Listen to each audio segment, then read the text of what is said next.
Hai Tenusa, apa kabar semuanya? Dan ini adalah iQOO 12 yang umurnya sekarang mau masuk ke 1 tahun pemakaian. Smartphone ini pakai SoC Snapdragon 8 Gen 3 yang paling worth it sampai hari ini karena punya beberapa poin yang nggak dimilikin sama kompetitor di kelas harga yang sama.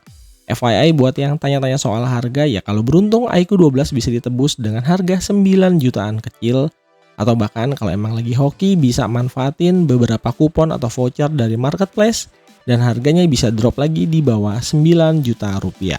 So pastinya bisa sangat menarik banget even kalau mau dibandingin sama HP-HP baru yang keluar di harga 8-9 jutaan. Kalau berminat coba aja dicek link pembelian yang ada di bawah video. So langsung aja yuk kita gas videonya. Oke, cerita tentang iQOO 12 akan kita mulai dari bagian-bagian yang agak kurang enak atau mungkin yang jadi kelemahan dari smartphone ini. Nanti setelahnya baru deh kita bahas sisi yang bagus-bagusnya biar fair, berimbang, dan sejujur-jujurnya. Oke, yang pertama di bagian software dan UI sebenarnya saya pribadi nggak ada masalah tuh sama Vantage OS. Soalnya di rumah juga pakai HP lain semisal One UI dan juga HyperOS. Secara user experience, Vantage OS-nya iQOO 12 cukup menyenangkan buat dipakai, nggak ada iklan-iklan tersembunyi, dan saat ini dia udah dapat update Android 15 terbaru. Bikin feels dipakainya jadi makin dinamis dan makin satset. Nah, yang jadi sedikit masalah adalah support OS-nya aja nih yang cuma sampai di Android 17. Masih kalah panjang sama Samsung di seri flagship mereka yang bisa sampai 7 kali OS update. Oke, yang kedua, kita semua udah sama-sama tahu kalau fitur-fitur flagship sekarang banyak dipakai di smartphone kelas mid-range. Sebut aja proteksi IP rating 6.8, wireless charging, dan juga fitur electronic SIM card. Nah, ketiga fitur premium ini masih harus absen nih di iQOO 12. Yang ketiga, iQOO 12 adalah smartphone yang fokus atau selling pointnya di sektor performa. Apalagi SoC yang dia pakai adalah chipset paling kencang di universe-nya Android saat ini. Tapi sayang banget, ternyata smartphone ini nggak dibekalin sama fitur bypass charging. Padahal fitur ini justru mulai banyak dipakai beberapa smartphone mid-range yang harganya bahkan nggak sampai 4 juta. Software gaming di iQOO 12 menurut saya juga terlalu basic untuk sebuah smartphone berchipset monster. Pengaturannya kurang lengkap karena nggak punya fitur real-time FPS meter. Yang keempat, kameranya iQOO 12 sebenarnya bagus banget, terutama 3 kamera belakang yang nggak pakai lensa gimmick sama sekali. Tapi untuk kamera depan ternyata masih belum ada perubahan yang signifikan nih dari iQOO 11 sebelumnya. Resolusinya cuma standar 16 megapiksel dan video recordingnya juga masih mentok 1080p 30 fps. Itu pun nggak dikasih sistem stabilisasi sama sekali. Buat kalian yang peduli banget sama kamera selfie, iQOO 12 rasanya kurang sesuai sama ekspektasi harganya. Untungnya kalau saya pribadi sih emang nggak terlalu sering pakai kamera selfie. Jadi mungkin nggak terlalu jadi deal breaker. Yang kelima dan juga yang terakhir adalah kapasitas baterainya yang masih bermain di angka 5000 mAh. Ingat ya, kapasitas baterai segini sekarang udah terlalu standar dan nggak bisa lagi dibilang gede. Udah banyak tuh HP lain yang kapasitasnya bisa lebih gede, bahkan Vivo V40 yang merupakan saudara dekatnya aja punya baterai 5500 mAh. So untuk kategori daya tahan baterai, iQOO 12 ini posisinya ada di tengah. Irit banget ya? Enggak, tapi boros banget juga enggak. Dalam pemakaian sehari-hari, angka SOT-nya ada di range sekitar 6 jaman. Tapi kalau kita ngomongin charging speed, iQOO 12 ini emang beneran gila banget. Durasi ngecharge-nya cuma butuh waktu kurang dari 30 menit. Oke, itu tadi 5 poin kekurangan dari iQOO 12. Sekarang yuk kita bahas bagian yang jadi kelebihan di smartphone ini. Yang pertama jelas dong, performa. Mau cari HP spek rata kanan, mentok sampai luber-luber, tapi dengan harga yang lebih murah dari kompetitor, iQOO 12 juaranya. Snapdragon 8 Gen 3 yang skor Antutunya 2 jutaan cukup berhasil dihandle sama smartphone ini. Overall performanya stabil dan kalau digeber dengan intensitas tinggi sekalipun, suhunya bisa terjaga relatif adem. Sama sekali nggak ada gejala overheating yang mengganggu. Game-game Android kelas AAA rata-rata FPS-nya juga bisa dapat angka tertinggi. HP ini juga recommended banget buat yang hobi suka mainin game-game konsol via emulator terlarang.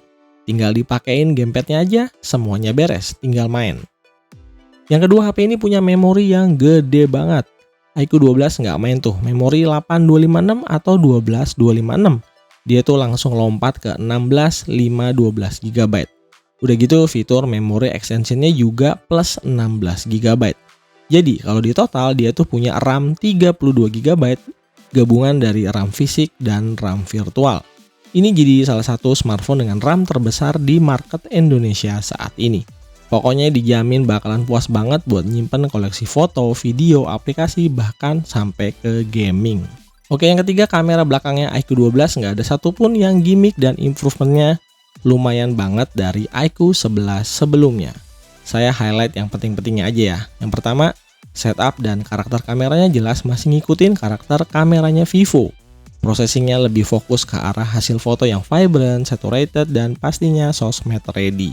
Sedikit yang jadi kekurangan paling di beberapa kondisi tertentu aja, dimana kemampuan HDR-nya sesekali masih kurang konsisten. Kadang komposisi antara shadow dan highlight-nya keangkat dengan bagus, tapi terkadang juga masih suka miss, sedikit kurang angkat.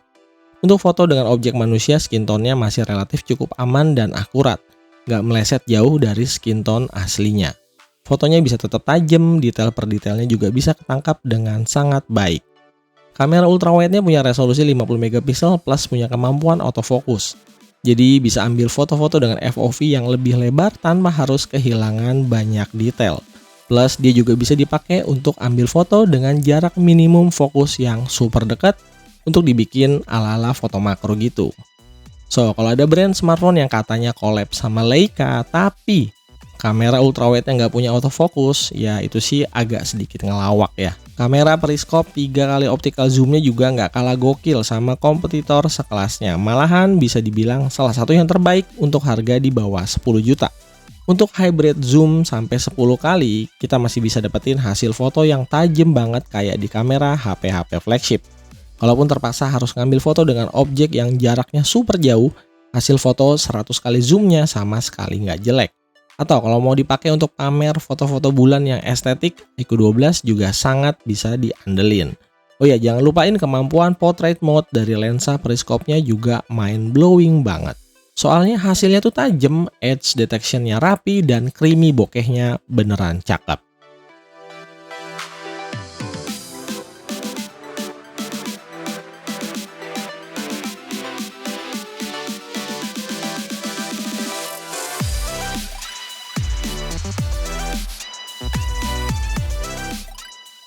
Oke, buat kalian yang butuh kamera HP untuk ngonten, mode pro videonya iQOO 12 cukup bisa diandelin ya. Dia bisa pilih inputan mikrofon, apakah dari mic internal HP, mic dari TWS, atau bisa juga pakai external mikrofon. Oke, sekarang kita ambil footage video ya. Ini di 4K 60 fps tuh, bisa dilihat tuh. Dynamic range-nya keren banget. Shadow-nya ngangkat, kontrasnya dapet. Jadi ini walaupun smartphone yang performa oriented, tapi kameranya tuh bisa diandelin loh. Tuh, enak banget ya dipakai buat bikin video. Oke, sekarang ini kita rekam di 4K 30 fps. Nah, kalau di 4K 30 fps, si iQOO 12 ini punya kelebihan, kita tuh bisa pindah-pindah antar lensa kamera belakang ya. Ini main kamera 1 kali, ini ultra wide, kalian bisa lihat, ini ultra wide. Kita bisa balikin lagi ke kamera utama, terus kita juga bisa pakai lensa tele 2 kali dan 3 kali. Semuanya stabil dan bisa dipakai pindah-pindah lensa.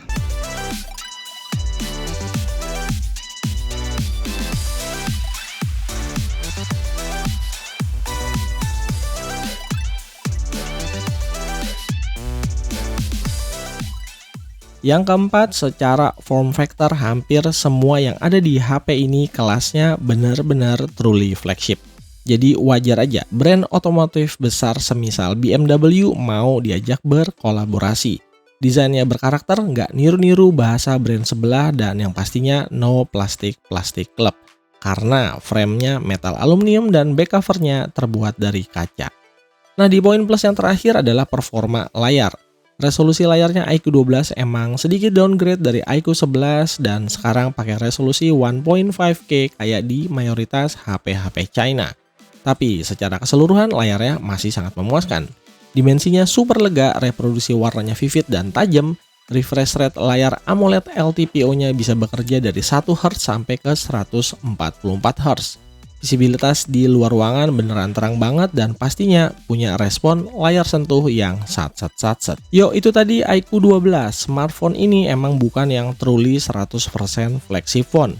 Tapi kalau boleh jujur, coba deh lihat lagi secara open-minded antara harga yang ditawarin sama spek dan fitur yang kita dapetin. Menurut saya, HP ini sangat layak untuk dibeli, apalagi kalau kita bisa dapat di harga 9 jutaan kecil atau bahkan di bawah 9 juta.